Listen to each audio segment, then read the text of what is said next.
Parole de Silex. Ça fait 40 ans que je regarde des cailloux.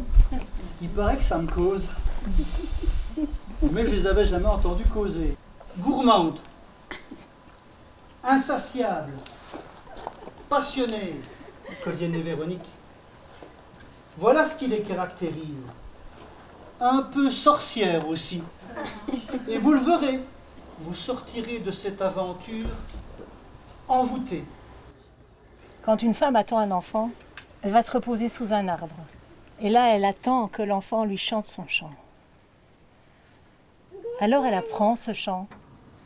Et puis, elle va le partager au père de l'enfant et à tous les gens du village.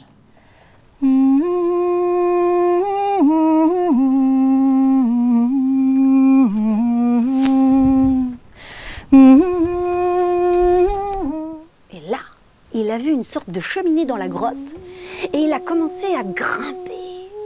Il se faufilait et puis la voix est venue.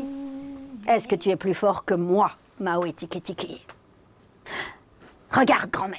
Il a pris sa grand-mère volcan par la taille et il l'a envoyée au ciel. Il l'a envoyée tellement fort qu'elle s'est cognée la tête sur le nuage du dessus. Et paf, elle est redescendue. Elle a dit « Tu m'as fait une bosse !» Il a donné le feu aux hommes. Maui Tiki Tiki. Moi, avec un propulseur, eh ben, j'ai tué un ours. Oui, oui. Et un ours en mousse. Hein. Oui. Arthur, quand il fouille ici, il y a un moment, toujours un moment, où ce qu'il a envie, c'est se coucher sur la terre.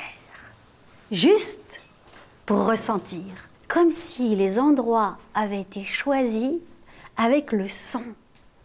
C'est pas extraordinaire, ça?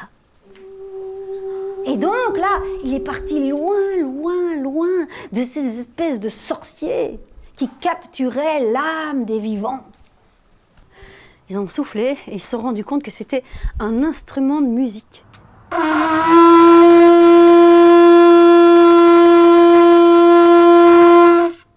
La conque, le bison, tu souffles dans la conque, il y a les mêmes points, le bison, une cérémonie. Enfin, restons scientifiques. Hein. Tirez Dominique.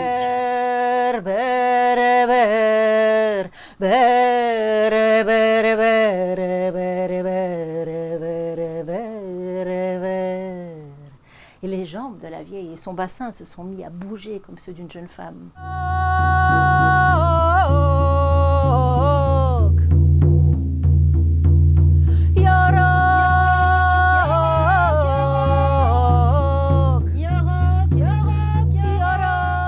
Tout doucement. Et elle a eu envie d'aller se mettre contre la poitrine de cet ours-là, de sentir la fourrure de cet ours-là. Et elle s'est approchée. Dans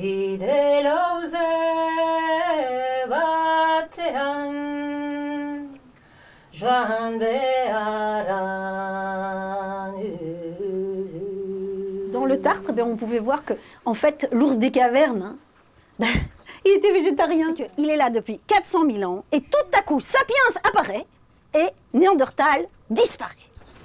Alors ça, c'est quand même assez étrange, quoi.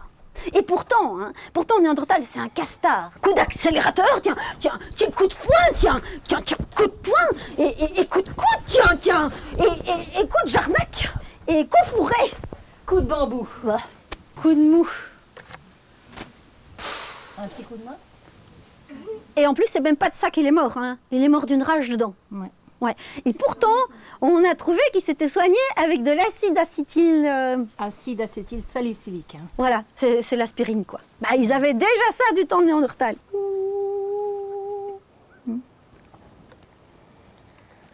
Couchi, couchi, médicouille. Couchi, couchi, médicouille. Couchi, couchi, medelolo silitu. Puis il y a nos parents, puis il y a nos grands-parents, puis il y a nos arrière-grands-parents, et puis après ça, on a retrouvé une femme. Et elle avait sur sa poitrine un biface, un très beau biface. Peut-être que c'était l'œuvre de sa vie, peut-être que ça représentait son âme.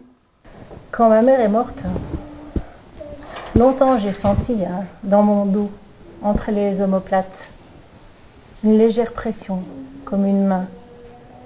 Elle était là, bien présente. Ouais. Le lien qu'on garde avec nos morts, c'est un peu comme la vie, comme une continuité de la vie, mais qui prendrait une autre forme. Salut les humains.